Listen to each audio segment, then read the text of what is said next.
무더위가 시작되고 있습니다.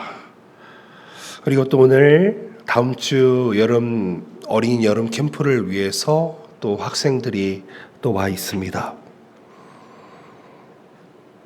또 이어서 계속 중고등부 캠프, 청년부 캠프로 이어지게 됩니다. 여러분, 우리가 이 금요 기도회에 모인 이유가 무엇이라고 생각하십니까? 제가 오늘 연합을 준비하라 라는 말씀을 준비했는데요. 여러분, 성경에 보면은요, 에하드라는 단어가 있습니다. 하나가 된다는 뜻을 가지고 있습니다. 참으로 신기한 것은 그리스도의 사람이면 하나님의 영으로 충만해야지 정상입니다. 그렇다는 것은 이신전심, 아십니까? 내 마음이 너의 마음 되고 너의 마음이 내 마음과 되는 것이 당연할 것이라고 생각합니다. 여기서 문제가 발생을 합니다. 뭐가 문제냐면은 하나님께서는 이심전심하기를 원하는데 그 이심전심을 깨기를 원하는 존재가 있다는 것이죠. 여러분, 무슨 일을 할 때에 언제나 우리가 믿음으로 준비해야 되는 것은 그 이심전심 사이에 장난치고 있는 악한 것들에 대한 것들의 소리를 생각해 볼 수 있어야 합니다. 여러분, 연합의 필요성이 왜 있을까요? 연합하지 않으면 우리가 넘어지기 때문입니다. 오늘 본문에 보시면 연합하지 않으면 염려하게 됩니다. 연합하지 않으면 근심하게 됩니다. 연합하지 않으면 두려워하게 되기 때문입니다. 여러분, 우리가 오늘 이 자리에 모였는데요. 사실은 오늘이 7월 마지막 주, 사실 8월 달에는 금요기도회를 한 달 동안 쉽니다. 쉰다라는 것은 금요기도회를 예배를 쉬는 거지 기도회를 쉰다는 것은 아닙니다. 기도하십시오. 교회가 세운 모든 사역은 단순한 행사나 프로그램이 아닙니다. 세상 사람들의 관점으로 봤을 땐 하나의 프로그램에 지나지 않겠지만 교회가 세운 모든 사역들, 미니스트리들은 하나님과 함께 새로운 돌파를 경험하는 영적 여정이 된다는 것을 기억하셨으면 좋겠습니다. 여러분, 지금 영적인 어드벤처를 하고 있는 도중입니다.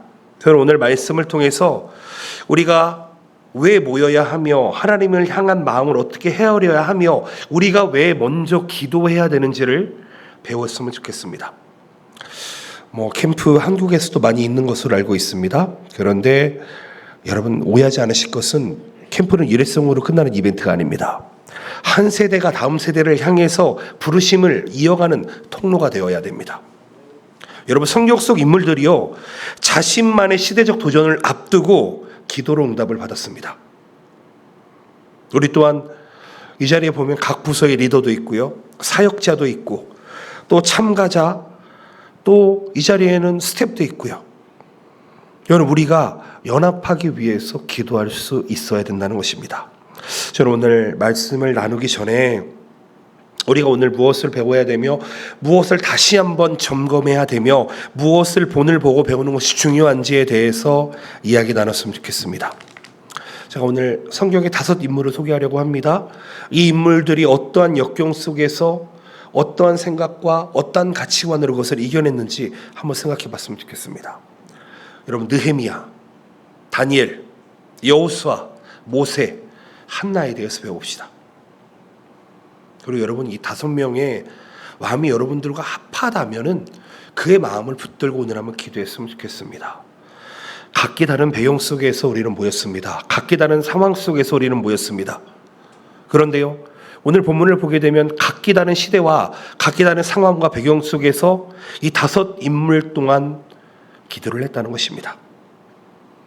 여러분, 성경에 나와 있는 5 인물은요, 그냥 성경에 나와 있는 기록, 역사뿐 아니라 오늘 우리가 마주한 이 사역 앞에서도 동일하게 적용되는 살아있는 도전이 되어야 된다는 것입니다. 이 5 사람의 특징이 무엇인지 아십니까? 기도로 시작하고, 기도로 지켰고, 기도로 결단했다는 것입니다.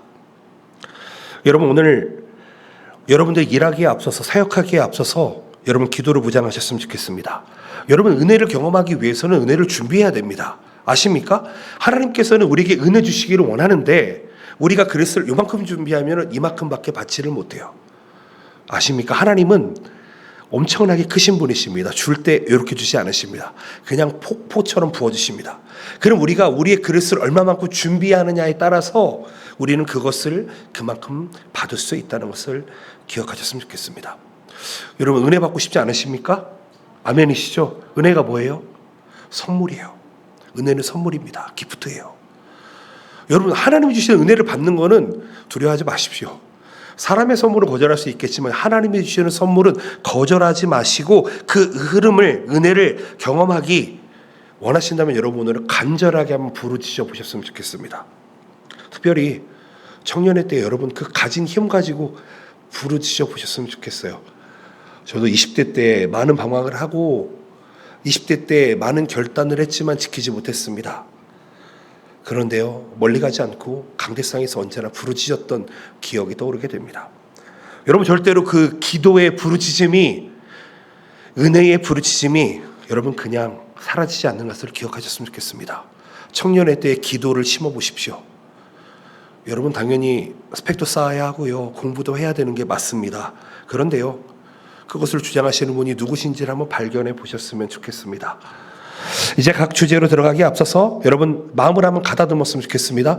여러분 눈을 반짝반짝, 눈을 반짝반짝, 앞에 있는 잘생긴 목사님 보시고, 웃으십니다. 감사합니다. 목사님 보시면서 여러분 마음을 열어보시기 바랍니다. 제 얘기 듣지 마시고요, 하나님 얘기 들어보시기를 바랍니다. 아멘이시죠? 오늘 제 얘기는 안 할 겁니다. 하나님 얘기만 들으십시오.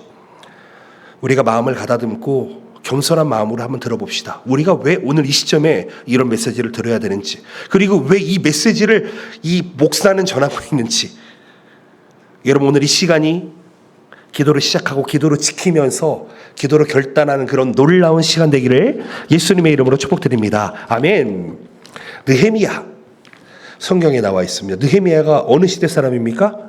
이렇게 물어보면은 답할 수 있으세요? 느헤미야가 어느 나라에 있었습니까? 넘어가겠습니다. 여러분, 느헤미야는요, 포로 시대, 포로 귀환 이후에 무너진 예루살렘 성을 보면서 하나님께 구했던 사람입니다. 느헤미야라는 뜻은 여호와 하나님이 위로하신다라는 뜻을 가지고 있습니다. 위로하신다. 느헤미야서 1장 4-5절 말씀에 이렇게 되어 있어요. 느헤미야는 예루살렘 성벽이 무너졌다는 소식을 듣고 이렇게 생각을 합니다. 내가 이 말을 듣고 앉아서 울고 수일 동안 슬퍼하며 하늘의 하나님 앞에 금식하며 기도하며 이르되, 하늘의 하나님 여호와, 크고 두려우신 하나님이여, 주를 사랑하고 주의 계명을 지키는 자에게 언약을 지키시며 긍휼을 베푸시는 주여, 간구합니다. 고백하면서 하루 종일 금식하고 하나님께 간구했다라고 이야기합니다.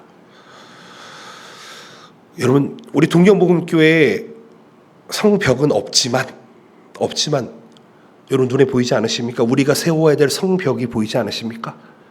우리 교회가 악한 사단으로부터, 영적인 세력으로부터, 아니요, 세상으로부터 지켜야 될 영적인 거룩한 여러분 예루살렘 성벽이 보이지 않으십니까? 여러분, 이 장면에서 우리는 단순한 정보 수집이나 전략 수집 이전에 지금 느헤미야가 어떻게 하고 있습니까? 금식으로 간구하면서 기도한다, 이렇게 하고 있습니다. 간단하게 설명하면 하나님께 여쭈어 본다라는 것입니다. 여쭈어 본다. 하나님, 1번을 찍을까요? 2번을 찍을까요? 3번을 찍을까요? 여쭙지 마시고요, 하나님, 나의 인생을 어떻게 살아야 되겠습니까? 느헤미야는요, 자신의 감정을 위해서 여쭈는 게 아닙니다. 민족의 아픔, 이스라엘, 하나님의 성전, 성벽, 그것이 무너진 것을 아파하면서 하나님 앞에 간구하며 올려드림으로써 방향성을 구했다는 것입니다. 여러분, 이 자리에 왜 모였습니까? 우리가 기도하러 모였습니다. 왜 기도합니까? 나의 필요를 채우기 위해서요. 맞지요? 여러분, 근데요, 조금 더 넓혀 보셨으면 좋겠습니다. 나의 기도가 나에 한정되지 말고 내가 사랑하는 가정과 내가 사랑하는 공동체와 학교를 위해서, 더 나아가 직장을 위해서. 여러분, 당시에 느헤미야는 바사 왕궁에서 술 맡은 관원장으로 편안한 자리와 안정된 생활을 누리고 있었습니다. 그 당시에 술 맡은 관원장이라고 하면 왕과 독대하는 사람입니다. 엄청나게 친한 사람이라는 것이죠. 그런데 그런 느헤미야에게 뭐라고 이야기합니까? 무너진 예루살렘을 보게 하셨습니다. 느헤미야는 그 불편한 진실 앞에서 안일함을 버리고 기도의 자리로 나왔다는 것이죠. 여러분, 우리가 여기에서 생각해 볼 수 있는 것은 우리가 지금부터 사역을 해서 나아갈 것입니다. 영어 캠프도 있고요. 바로 이어서 중고등부 캠프가 있고 바로 이어서 청년부 캠프가 있어요. 하루도 쉬는 날이 없습니다. 그런데 우리가 이런 사역 중에 안락한 관습, 익숙한 방식에 안주하지 않으셨으면 좋겠습니다. 여러분, 사역의 본질이 무엇인지 아십니까? 그런 것은 영적인 돌봄, 케어입니다. 그리고 다음 세대를 훈련하는 것입니다. 훈련하는 거예요. 하나님께 그런 리더의 자리에 있다면, 스텝의 자리에 있다면 먼저 주님의 마음을 구해야 함을 기억하시기를 부탁드리겠습니다. 여러분, 기도가 비전의 출발점이라면요, 느헤미야는 기도로서 구체적인 전략을 세워나갑니다. 만나가지고 기도하는 거 참 좋지요. 우리끼리 나누는 거 참 좋지요. 그런데요, 저는 먼저 오늘 하나님께 여쭈어보는 여러분들 되셨으면 좋겠습니다. 느헤미야서 2장 4절 5절 말씀 이렇게 되어 있습니다. 왕이 내게 이르시되 그러면 내가 너에게 무엇을 원하느냐 하시기로 내가 곧 하늘에 하나님께 묵도하고 왕에게 아뢰되 왕이 만일 좋게 여기시고 종이 왕의 목전에서 은혜를 얻었사오면 나를 유다 땅 나의 조상들의 묘실에 있는 성읍에 보내 그 성을 건축하게 하옵소서 하였는데, 여러분 간단하게 설명합니다. 술 맡은 관원장이었던 느헤미야가 아마도 좀 낙심하고 있는 것처럼 보였던 것 같아요. 그것을 본 바사 페르시아의 왕이 묻습니다. 내가 너에게 뭘 해줄까? 그랬더니 또 뭐라고 합니까? 내가 하늘의 하나님께 묵도하고 왕에게 아뢰되 왕이 만일 좋게 여기신다면 나를 예루살렘에 보내주십시오 라고 이야기합니다. 여러분, 만약에 여러분들이 어떤 걸 구하고 있는데 그걸 해줄 수 있는 사람이 와서 성준 형제, 내가 어떤 직책에 당신을 두면 좋겠습니까? 어떤 부서에 두면 좋겠습니까? 물어보면 어디에 가고 싶습니까? 생각해 본 적 있으세요? 예, 생각하세요. 생각하십시오. 아마도 그런 얘기를 들었으면 아마도 되게 감동스러웠을 것 같아요. 감정에 젖었을 것 같습니다. 특별히 저는 F입니다. 아마 감정에 젖어가지고 역시 하나님은 살아계시다, 감사하다 그러면서 때를 놓치지는 않았을까 걱정이 됩니다. 근데요, 단순한 감정적 동요를 넘어서서 실제적인 필요를 아랬다는 거예요. 누구에게? 실제적 리더에게. 여러분, 여기에 보면 지혜가 있는데 이 호크마라고 하는 지혜는요, 실천적인 기술 그리고 하나님의 통찰력, 이게 하나님이 주시는 지혜입니다. 여러분, 이 세상을 살아가는데 여러분의 능력 가운데 하나님이 주시는 놀라운 기술과 통찰력이 있으시기를 축복드립니다. 여러분, 우리가 사역을 함에 있어서 우리가 뜻대로 되지 않는 일이 너무나 많습니다. 한 10년 전이었을까요? 저는 제이였습니다. 제이 성향이었어요. 엄청나게 누군가를 판단하며 심판하는 존재였습니다. 그런데 사역을 하다 보니까 준비한 대로 되지가 않아요. 100개를 준비하면은요, 99까지는 잘 가다가 마지막에 쑥 틀어집니다. 희한하게 100의 결과를 내야 되는데 100의 결과를 내지 못합니다. 90도 못할 때가 많습니다. 그걸 보면서 깨닫습니다. 내가 너무 욕심이 과했구나. 내가 뭔가 능력을, 내 결과를 내보려고 노력했구나 라는 생각을 해요. 여러분, 하나님의 결과는 여러분 100%가 아닙니다. 하나님 주신 능력은 150%, 200%, 300%, 1000%가 나옵니다. 왜요? 삼겹줄은 끊어지지 않는다고 이야기해요. 여러분, 혼자서 일해 보십시오. 혼자서 열심히 해보십시오. 혼자의 역할밖에 할 수 없습니다. 그런데요, 한 사람, 두 사람, 세 사람, 믿음의 사람이 하나, 둘, 셋 모이게 되면은요, 여러분 그 삼겹줄은 끊어지지 않습니다. 하나님이 주신 놀라운 시너지 효과를 기대해 보십시오. 여기 또 앤디왕 선교사님 계시는데, 여러분 아마 우리 선교사님과 저 둘만 있으면은 한 2명분이 아니라 한 200명분은 할 수 있을 거라고 저는 생각합니다.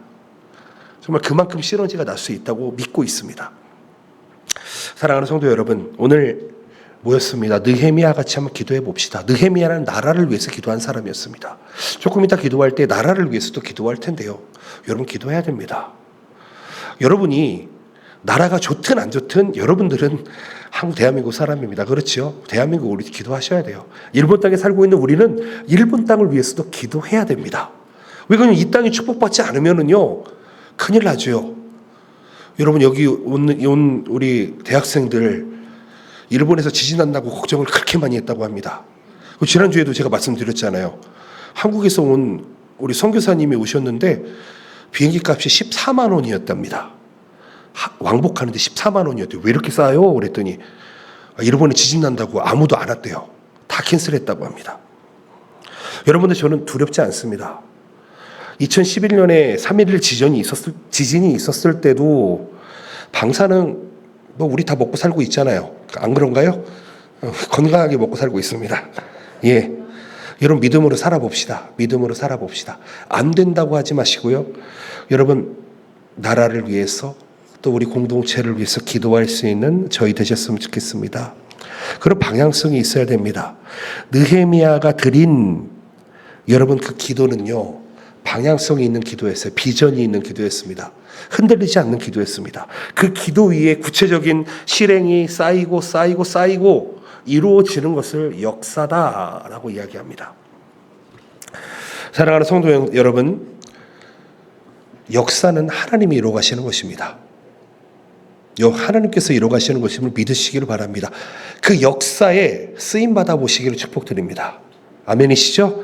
예, 느헤미야와 같은 여러분 되시기를 축복드립니다. 자, 두 번째 생각해 볼 수 있는 것은 다니엘입니다. 다니엘은 중보기도의 대명사. 다니엘의 뜻이 뭔지 아십니까? 단이라는 게 심판하다라는 뜻입니다. 하나님이죠. 하나님은 심판자시다. 심판하시는 하나님, 아마 이런 뜻이 될 것 같습니다. 하나님은 나의 재판장이시다. 이런 뜻이 될 수도 있을 것 같아요. 다니엘 또한 포로 생활 중에서 하나님이 내 재판장이시다라는 이름을 가지고 살아갔어요. 흔들리지 않고 기도한 사람이었습니다. 다니엘 6장 10절 말씀이 이렇게 나와 있습니다. 다니엘이 이 조서에 왕의 도장이 찍힌 것을 알고도 자기 집에 돌아가서는 윗방에 올라가 예루살렘으로 향한 창문을 열고 전에 하던 대로 하루 3번씩 무릎을 꿇고 기도하며 그의 하나님께 감사하였더라. 자, 질문. 지난주에 제가 말씀드린 찬양이 뭐라고 그랬죠? 찬양이 아니라 감사가 뭐라고 그랬죠? 감사. 예, 제가 지난주 설교가 그런 설교가 아니었나? 지난주였나 보다. 여러분, 찬양과 감사는 세트입니다. 감사하다라는 단어 속에 입으로 찬양하다라는 뜻이 들어있어요. 감사하네. 다니엘이 뭐하고 있는지 아십니까? 예루살렘으로 향한 창문을 열고 전에 하던 대로 하루에 3번씩 무릎을 꿇고 기도하며 그 하나님 앞에 감사했다. 이렇게 이야기합니다. 여러분, 다시 한번 말씀드려볼게요. 지금의 다니엘은 이 나라의 총리입니다. 총리예요. 주변의 위협 그리고 왕의 칙령에도 굴복하지 않고 자신이 정한 규칙대로 전에 하던 대로 하루에 3번씩 무릎을 꿇고 기도했다. 하나님께 감사했다 이야기합니다. 여러분, 이 상황을 보게 되면 상황에 좌지우지 되지 않는 기도의 지속성이라는 말이 떠오르게 됩니다. 여러분, 이 기도한다라는 뜻은 무슨 뜻이냐면요, 경배하다, 간구하다 이런 뜻을 가지고 있습니다. 특별히 이 단어의 뜻을 보게 되면 스스로의 몸을 낮춘다, 반복적으로 행한다라는 뜻을 가지고 있어요. 그래서 여러분, 이슬람이나 저쪽에서 이렇게 기도하는 장면들을 보면은 몸을 엎드리면서 기도하면서 그런 자세가 많이 있죠. 여러분, 근데 몸을 하는 것도 참 중요합니다. 근데 우리의 마음이 그렇게 낮아질 수 있어야 된다는 것이죠. 다니엘은 이 예배하는, 기도하는 자세가 습관이 되어 있었습니다. 그것이 자신의 삶을 단련했습니다. 여러분, 민족과 나라를 위한 중보 자리에서 자리를 지켰던 사람이 다니엘이라는 사람이었습니다. 그렇다는 것은 저는 좀 그랬으면 좋겠습니다. 이번에 우리 캠프를 진행하면서 처음 시작을 기도로 시작하고 그리고 마지막을 기도로 끝내는 그런 시간이 좀 있었으면 좋겠습니다. 정해진 자리에서 전에 하던 대로 기도하는 우리의 모습이 됐으면 좋겠습니다. 예배 인도자, 스텝, 단기 선교팀, 리더들 여러분 함께 기도했으면 좋겠습니다. 식사하시는 분들도 다 같이 팀으로 기도했으면 좋겠습니다. 다니엘처럼 특정 시간을 정하고 우리 참가자들의 안전을 위해서, 영적 성장을 위해서 중보하는 시간을 좀 확보해야 되지 않나 이런 생각이 듭니다. 여러분, 이런 기도 위에 우리의 이런 스케줄이 세워진다면 우리 영적인 돌발 상황 속에서도 흔들리지 않고 단단하게 나아갈 수 있을 것입니다. 당장 시작이죠. 아마 내일은 데코를 시작해야 될 것 같습니다. 다니엘의 기도의 본을 따라서 우리도 좀 기도했으면 좋겠습니다. 기도했으면 좋겠습니다. 특별히 오늘 부르짖었으면 좋겠습니다. 정말 단 한 사람도 다치지 않고 낙망하지 않고 끝났으면 좋겠습니다. 재판장이신 하나님께서 우리의 모든 기도를 들어주시며 우리를 인도해 주시는 줄로 믿습니다. 기도해 봅시다. 세 번째로는 여호수아의 기도를 살펴봅시다. 여러분 아시겠지만 여호수아라는 단어가 히브리 언어는 요슈아라는 단어로 나옵니다. 예수라는 단어의 원형이 예슈아라는 히브리어입니다. 예슈아의 기본형이 무슨 뜻이냐면 여호와는 나의 구원이십니다 라는 뜻입니다. 즉 하나님은 나의 구원이십니다. 여호와가 구원하신다 라는 뜻을 가지고 있습니다. 여호수아서 1장 9절 말씀에 하나님은 여호수아에게 이렇게 말씀하십니다. 내가 너에게 명령한 것이 아니냐. 강하고 담대하라. 두려워하지 말며 놀라지 말라. 너가 어디로 가든지 내 하나님 여호와가 너와 함께 가느니라. 아멘. 제가 저희 교회에서 여호수아서 강해를 한 적이 있습니다. 여러분 강하고 담대하십시오. 하나님이 함께 하십니다. 여러분 이 패기를 잊지 마십시오. 하나님이 함께 하시는데 두려워할 게 없습니다. 하나님께서 강하고 담대하다라는 뜻을 굳건히 붙들다, 견고하게 선다 이런 뜻을 가지고 있습니다. 즉 무슨 얘기냐면 여호수아는 이런 명령 앞에서 하나님께서 강하고 담대하라라는 명령 앞에서 기도로 응답했습니다. 두려움 대신에 순종의 발걸음으로 나아갔습니다. 하나님이 가라 하시니 가는 겁니다. 가나안 땅 정복이라는 막중한 사명을 앞둔 여호수아에게도 불안과 의문은 있었을 것입니다. 왜요? 가본 적이 없거든요. 거기에 가면 또 안악자손들이 있거든요. 이 가나안 땅에 족속들이 부족들이 많이 있거든요. 그들과 싸워야 되는 사명 앞에서 여호수아 또한 많이 불안했을 것입니다. 사실 저도 담임 목사가 된 지 이제 2년 차가 되었습니다. 확실히 작년에보다는 조금 그래도 좀 이 두려운 마음이 사라진 느낌입니다. 이 과정에서 여호수아는 아마 이렇게 기도했을 것 같습니다. 하나님, 내가 두려움을 넘어설 수 있게 도와주시옵소서. 강하고 담대할 수 있도록 도와주시옵소서. 내 힘으로는 할 수 없습니다. 하나님 도와주시옵소서. 이것은 인간적인 용기가 아니었습니다. 하나님께서 함께 하신다라는 믿음의 결과였다는 것입니다. 여러분, 사실 오늘 우리가 이번에 캠프를 하면서 믿음의 사람들이 많이 옵니다. 근데 이 캠프를 하는 이유가 무엇이냐면 믿음이 없는 사람들에게 하나님의 믿음이 함께하기를 기도하며 시작하고 있습니다. 사실 믿는 사람보다 믿지 않는 사람들을 위해서 준비하고 있다는 것입니다. 새로운 도전을 시작하려고 합니다. 그런데 새로운 도전을 시작하려고 하면 때로는 두려움이 엄습해서 움츠러들 때가 있습니다. 때로는 두려워서 한 걸음을 내딛지 못할 때도 있습니다. 그런데 오늘 저는 두려워하지 않기를 축복드립니다. 두려워하지 말고 주님을 바라보시기를 축복드립니다. 여러분의 발걸음을 하나님께서 함께 하십니다. 여호와 삼마의 하나님. 하나님은요, 나의 낙심 가운데, 나의 불안함 가운데, 나의 어려움 가운데 반드시 찾아오셔서 함께 해주십니다. 하나님과 함께 있다는 것을 믿는다면 그 믿음으로 우리는 놀라운 경험을 할 수 있다는 것입니다. 사실 이번에 여름 캠프 때 우리 청년부 어떻게 좀 좋은 걸 계획을 했었는데 참 쉽지 않을 것 같습니다. 계획을 하려고 해도 이게 날씨도 그럴 것이고 그러고 보니까 날씨가 여러분 기도해 주셔야 됩니다. 비가 오면 안 됩니다. 다음 주 다다음 주 비 안 오도록 기도 좀 해주십시오. 일정 조율들, 안전 관리들 여러분 기도해 주셨으면 좋겠습니다. 사실은 긴장 엄청 하고 있습니다. 긴장하고 있습니다. 왜요? 많은 사람들이 왔다 가거든요. 우리 교회 성도들뿐 아니라 한국에서도 또한 선교팀이 한 50명 이상은 왔다 가는 것 같습니다. 여러분 예기치 않은 일들이 반드시 일어날 건데 여러분 잘 준비해서 두려워하지 말고 날씨 문제, 참가자 건강 문제도 하나님께서 우리와 함께 하심을 기억하면서 붙들고 나아갑시다. 그 순종의 발걸음이 기적의 발걸음이 될 줄로 믿습니다. 여러분 먼저 준비합시다. 여러분 준비하고 맞으면 그래도 좀 덜 아플 것 같습니다. 오늘 여호수아가 기도했던 것처럼 담대하게 나아가 봅시다. 여호수아도 리더로서 참 쉽지 않은, 여러분 200만을 이끄는 리더 얼마나 어려운지 아십니까? 10명만 이끌어도요, 그 10명의 의견이 다 다릅니다. 여러분 5명이 있으면 5명의 의견이 다 달라요. 하나 되기 쉽지 않습니다.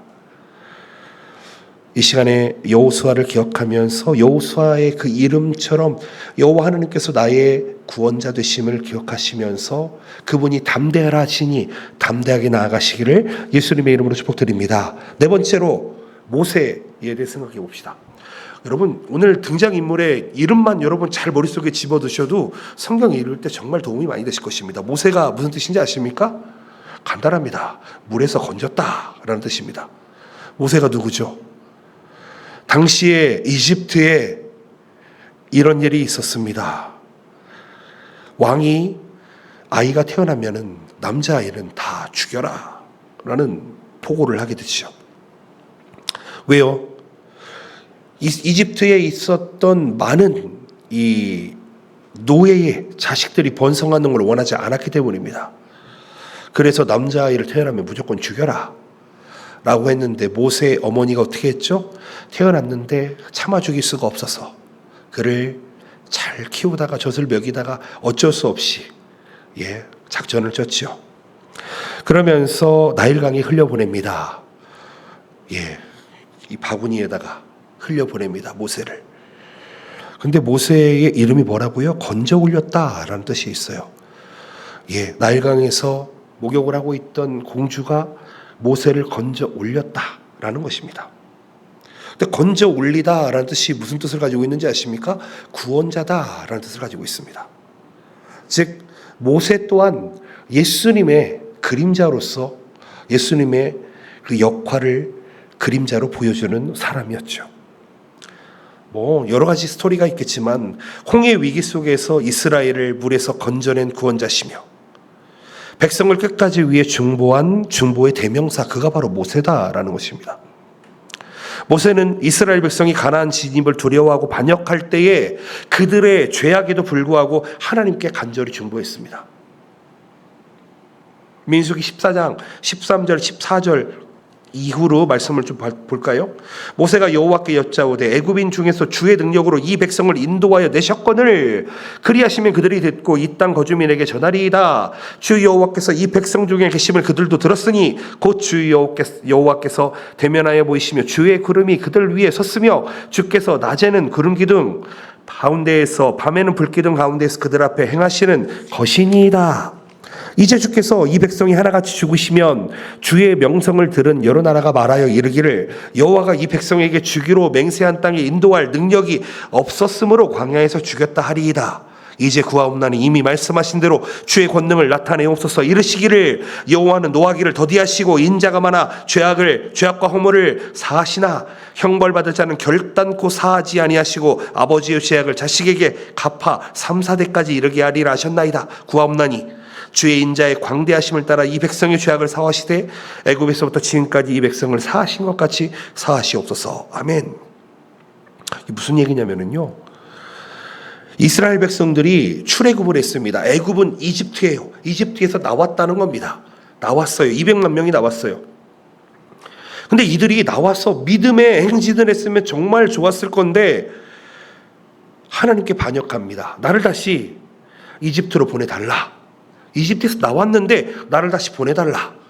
이집트에 있을 때는 나는 고기도 먹었고 파도 먹었고 마늘도 먹었고 거기 있을 때는 먹을 게 천지였는데 이 광야에서는 먹을 게 없다. 이런 거 있으면 왜 데리고 남았냐, 이런 것입니다.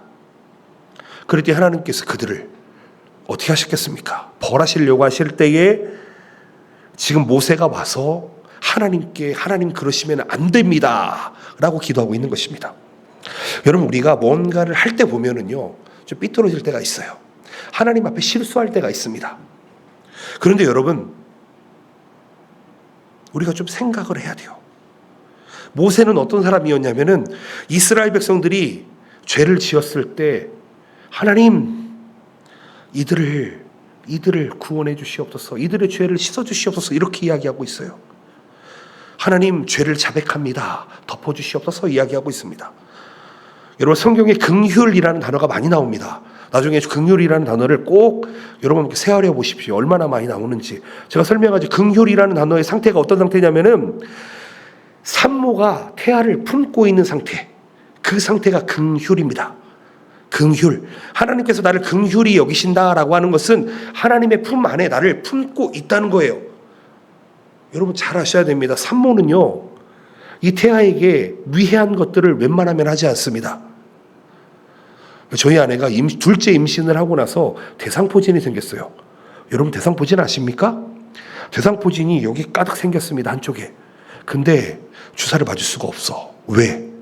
왜일까요? 주사를 맞으면 애한테 해가 되기 때문에.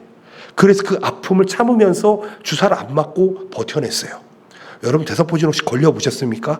진짜 아파요. 정말 아픕니다. 임신을 했는데 그런 상황이었어요. 여러분 긍휼이라는 상태 어떤 상태인지 아십니까? 하나님께서 우리에게 좋은 것만을 공급하여 주시는 상태라는 거예요. 여러분 모세는요 그런 사람이었습니다. 우리 안에 공동체, 이 이스라엘 공동체가 하나님 앞에 범죄했을 때 그들을 심판하기보다는 하나님 긍휼을 베풀어 주시옵소서. 이스라엘이 불순종할 때 대부분의 지도자들은 하나님 그거 보십시오. 하나님 그거 보십시오. 저들을 다 없애야 됩니다. 진노를 강조했습니다. 그런데요, 모세는 하나님의 공의와 함께 긍휼을 강조하면서 크게 소망하며 기도했다는 겁니다. 그는 백성이 당할 심판보다 그들의 회복을 위해 하나님 앞에 설득력 있는 중보자가 됐다는 겁니다. 저는 참 이 모세의 모습을 좋아합니다. 닮고 싶습니다. 아마도 우리 캠프하다 보면은 혹 이 앞에 있는 목사가 실수하더라도 여러분 이해하시기 바랍니다. 혹시 앞에 있는 리더가 혹 실수하더라도 여러분 그럼 그렇지 이게 아니라 내가 옆에서 도와줘야겠구나 이렇게 했으면 좋겠습니다. 여러분 하다 보면은요 뜻대로 되지 않을 때 정말 많습니다. 그런데 이렇게 공동체의 연약함과 실수 앞에서 서로를 단죄하기보다는 긍휼과 회복을 구하는 기도가 필요하다라는 것을 여러분 미리 나누어 봅니다. 사역 중에는요 의견 충돌이나 실수가 발생하기도 합니다. 그런데 필요한 게 무엇이냐면 모세처럼 포기하지 않는 중보의 기도가 필요하다는 것이죠. 여러분 꼭 기도해 주시기 바랍니다. 꼭 우리 모든 사역이 잘 끝날 때까지 정말 아무도 다치지 말고 정말 작은 안전사고도 일어나지 않도록 기도해 주셨으면 좋겠습니다. 여러분 문제를 드러나고 질책하기 이전에 먼저 기도의 자리로 나와서 한번 기도해 보셨으면 좋겠습니다. 내 마음이 불편하다면 여러분 먼저 하나님 앞에 기도해 보셨으면 좋겠습니다. 그러면서 무엇을 구합니까? 하나님의 긍휼을 구합니다. 상처받은 마음들이 치유되도록 간구합니다. 여러분 한국에서 오시는 분들, 일본에 계시는 분들 상처받지 않으시길 바랍니다. 이러한 중보기도를 통해서 이 사역에 우리 가운데 놀라운 평안과 치유가 있을 거라고 저는 믿습니다. 여러분 우리 교회 문제 없습니다. 오해하지 마세요. 제가 이 얘기하니까 무슨 큰일이 있는 것 같아. 그렇지 않습니다. 작은 것이라도 여러분 준비하고 있는 자에게는 아무렇지 않습니다. 그런데 준비 안 하고 있다가 뒤통수한테 빵 맞으면은 당황스러울 때가 있습니다. 저 오늘 이 말씀을 준비하면서 이런 마음이 듭니다. 모세의 마음이 우리에게 있었으면 좋겠다. 모세의 마음으로 사역했으면 좋겠다라는 생각을 합니다. 끝까지 중보하면서 하나님 앞에 내 죄와 우리 공동체의 죄를 내려놓고 하나님 긍휼을 베풀어 주시옵소서. 하나님 구원해 주시옵소서. 용서해 주시옵소서. 저는 오늘 이 기도를 많이 했으면 좋겠다라고 생각을 합니다. 마지막으로 한나는 인내의 기도를 했던 사람입니다. 한나라는 뜻은 은혜, 호의, 사랑이라는 뜻을 가지고 있습니다.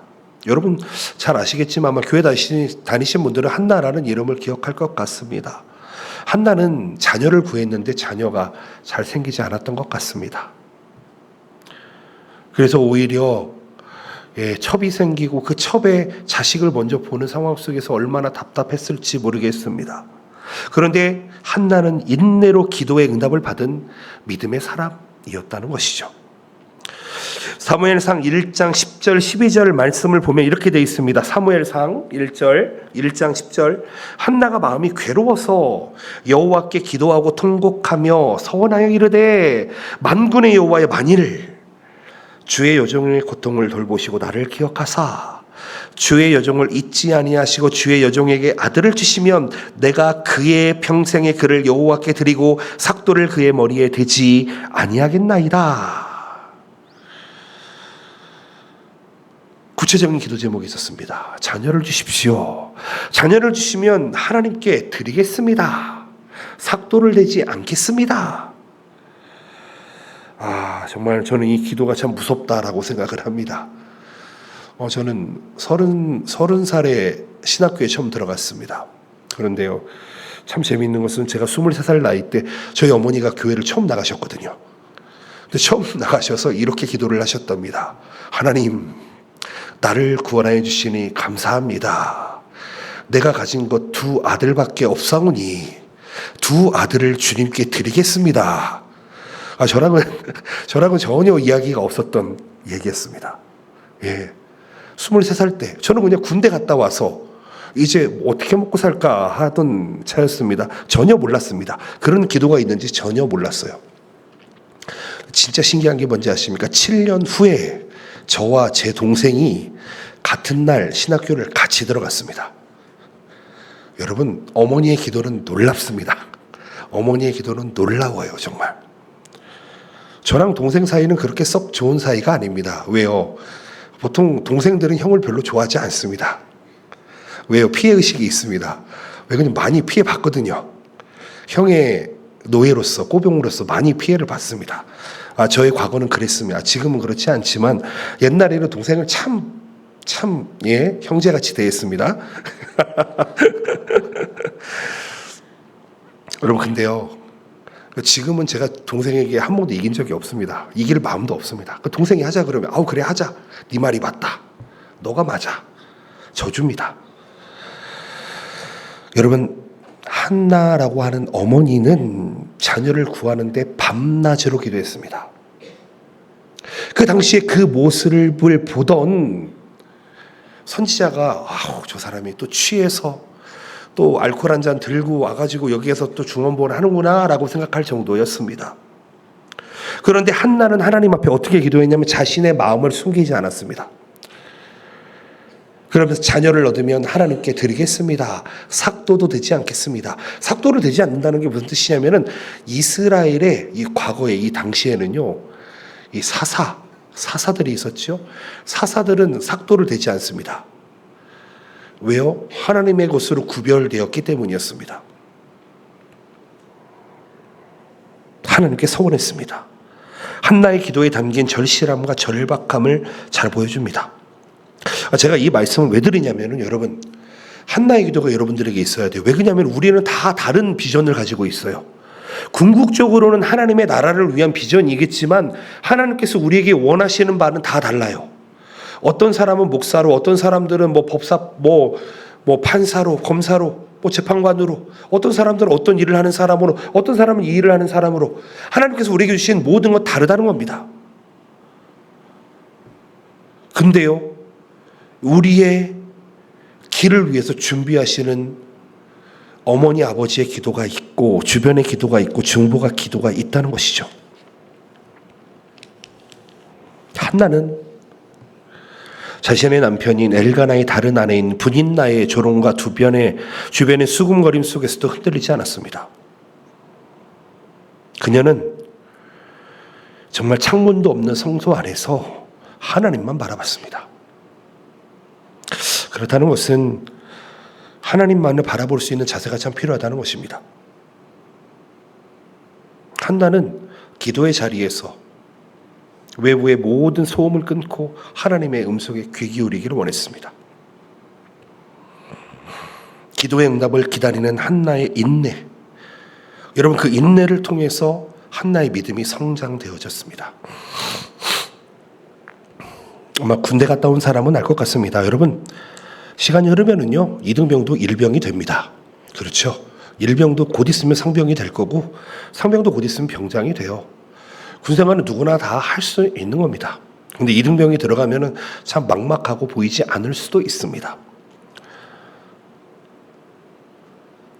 아마 일본에 제가 처음 왔을 때 그런 마음이었던 것 같습니다. 27살에 그냥 평범하게 일하던 사람이었는데 나의 인생은 어떻게 살아야 될까?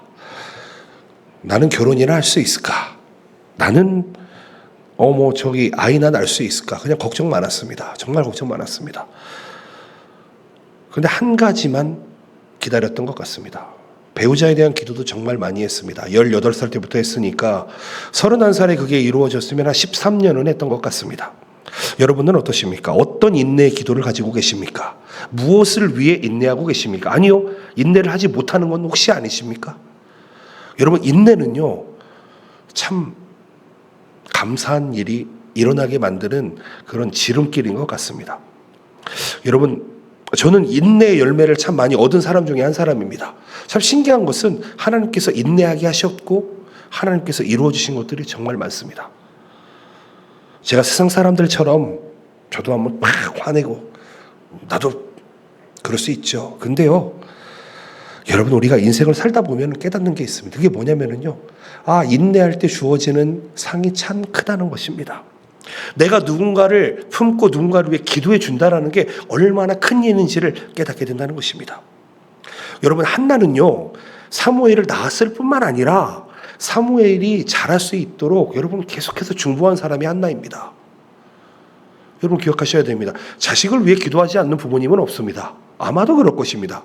특별히 어머니는 내 배로 나는 아이를 위해서 반드시 기도할 것입니다. 잘 되기를 원할 것입니다. 신앙생활 잘하기를 원할 것입니다.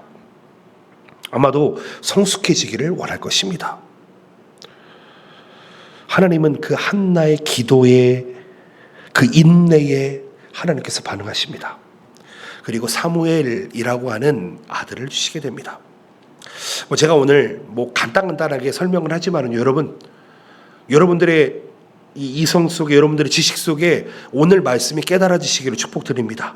우리가 무언가를 도전할 때, 어떠한 새로운 뭔가를 도전하며 나아갈 때 때로는 우리가 응답을 받지 못해서 흔들릴 수도 있습니다. 때로는 내 뜻대로 되지 않아서 이라이라 좀 어떻게 해야 될지 모를 때도 있을 수 있습니다.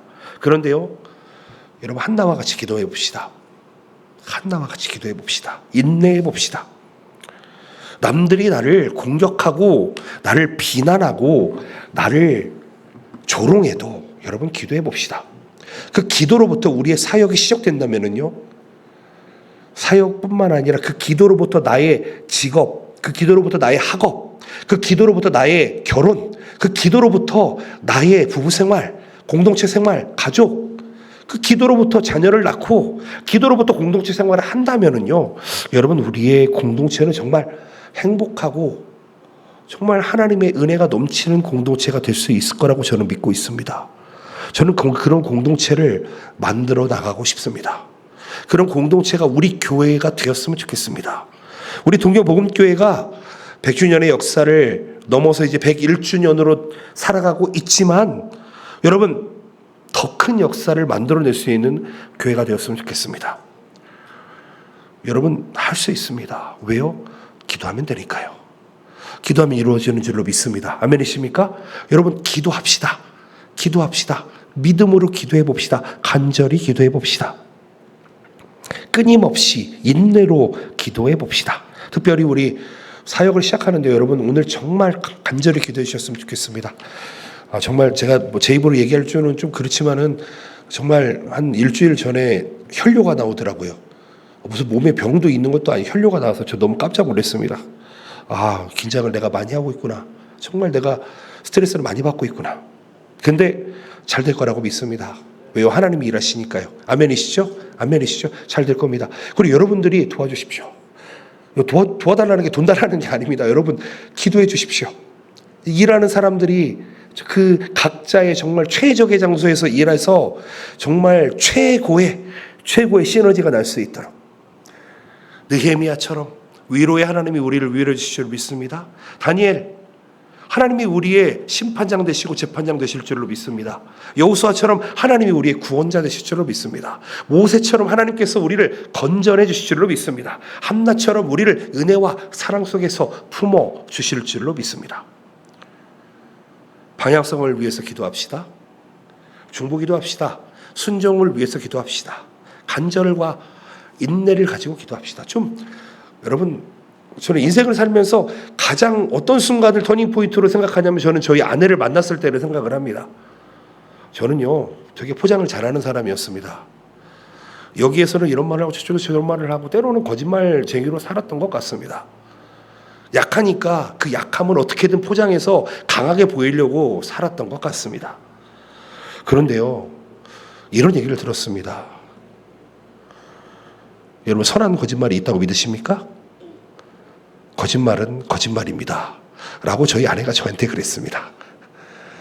저는 그 말을 처음에 이해를 잘 못했어요. 그냥 선하게 그냥 거짓말 해주면은 잘 넘어갈 수 있을 것을. 근데요 거짓말은 거짓말입니다. 그때부터는 진실만을 얘기하려고 노력합니다. 그때부터는 있는 것만 얘기하려고 노력합니다. 그때부터는 거짓으로 살지 않으려고 노력했습니다. 그런데요 너무 행복하더라고요. 너무 행복하더라고요. 여러분, 진짜를 얘기하면서 사는 게 얼마나 행복한지 아십니까? 진실만을 얘기하면서 사는 게 얼마나 행복한지 아십니까? 거짓되게 살지 않는 게 얼마나 행복한지 아십니까? 그렇다고 여기저기 다니면서 막 얘기하라는 게 아닙니다. 그만큼 진실되게 살아보자는 것이죠. 저는 아마도 우리 교회 성도님들 많이 계시겠지만 우리 아이들을 살리는 데에는 저는 누구보다 앞장설 자신이 있습니다. 그리고 해낼 겁니다. 왜요? 아이들을 살리는 게 어른이 사는 길입니다. 여러분 그거 아셔야 돼요. 우리 여기 청년들 많이 계시지만 여러분들 좀 있으면 30살 되고 좀 있으면 40살 될 겁니다. 아마 제 나이 될 거예요. 제가 아는 청년들한테는 이렇게 얘기합니다. 30대 되면은 교회 집사님 되셔가지고 교회를 잘 좀 섬겨달라고. 네, 청년도 좋지요. 근데 40살 되면은 그래요. 권사님도 되시고 장로님도 좀 되시라고. 제가 이렇게 얘기하고 있어요. 젊은 장로님 권사님 한국에 얼마나 많으신데요. 되십시오. 40살 되면은 장로님 되세요. 저도 40살 돼가지고 목사 됐습니다. 좋잖아요. 여러분 다 그런 권사의 믿음, 장로의 믿음 가지고 여러분 교회를 살리시고 여러분들의 주변을 살리시고 여러분의 가정을 살리시고 여러분 기도로 여러분들이 있는 공동체를 살리신다면은요 하나님께서 여러분들에게 얼마나 큰 축복을 주실지 저는 정말 기대하고 있습니다. 저도 박사과정 할 겁니다. 어느 분이 저한테 꼭 하시라고 그러시더라고요. 그래서 기도하고 있습니다.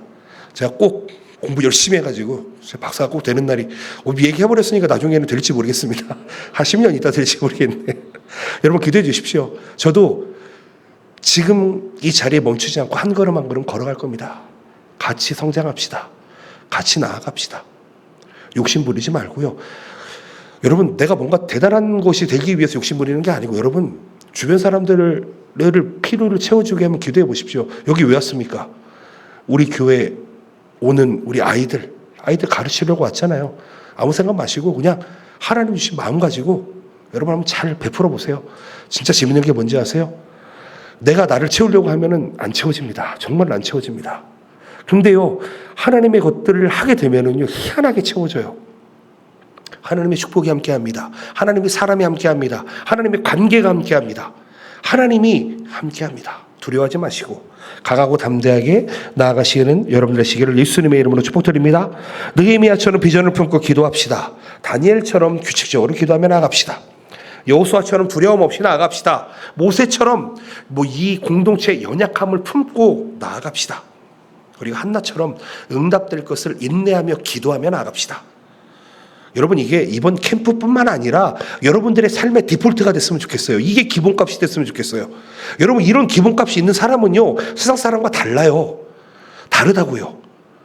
세상 사람들은 자기가 생각하는 한계를 두고 이걸 뛰어넘으려 하겠지만 여러분 우리가 가지고 있는 한계는 이것보다 훨씬 더 대단합니다. 여러분 기도를 시작하고 기도를 맺어봅시다. 아멘이시죠? 여러분 우리를 통해서 하나님이 일하십니다. 우리를 통해서 하나님이 일하신다고요. 그걸 믿으시길 바랍니다. 일본 땅에 왜 오셨습니까? 이번에 처음 오시는 분도 있을 겁니다. 그런데 하나님께서 반드시 하나님의 부르심과 하나님께 인도하심이 있기 때문에 이 자리에 있는 줄로 믿습니다. 매 순간 기도로 나아가는 저와 여러분들 되시기를 축복드립니다. 하나님과 동행하는 영적인 여정이 되시기를 축복드립니다. 여러분 이렇게 한번 기도합시다.